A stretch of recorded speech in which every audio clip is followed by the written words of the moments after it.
കോൺഗ്രസിലെ സംഘടനാ തെരഞ്ഞെടുപ്പ് നടത്താതെ നോമിനേഷൻ നടത്താനുള്ള നീക്കത്തിൽ പ്രതിഷേധിച്ച് സോണിയാഗാന്ധിക്കും രാഹുൽ ഗാന്ധിക്കും വി.എം. സുധീരനും എതിരെ കോടതിയിൽ കേസ് നൽകി. കൊല്ലം കോടതിയിലാണ് രണ്ട് പ്രാദേശിക കോൺഗ്രസ് നേതാക്കൾ കേസ് നൽകിയത്.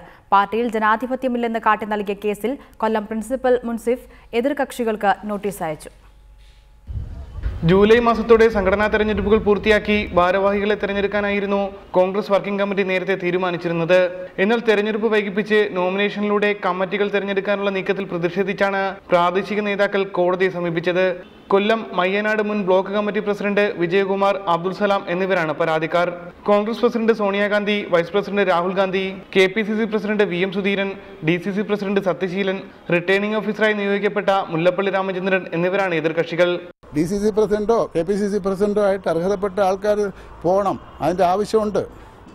അല്ലാതെ ചുമ്മാതെ ഒരു സുപ്രഭാതത്തിൽ ഒരാൾ നീ ആ സീറ്റിലിരി മറ്റേ ഈ സീറ്റിലിരി എന്ന് പറയുന്ന ആ ഒരു നയത്തോട് എനിക്ക് യോജിപ്പില്ല. സോണിയാജിക്കും രാഹുൽജിക്കും ഉള്ളത് നോട്ടീസ് പോയിട്ടുണ്ട്. മെട്രോപൊളിറ്റൻ മജിസ്ട്രേറ്റ്, ഡൽഹി മെട്രോപൊളിറ്റൻ മജിസ്ട്രേറ്റിനാണ് അയച്ചിരിക്കുന്നത്. അവരാണ് അത് സെർവ് ചെയ്യേണ്ടത്.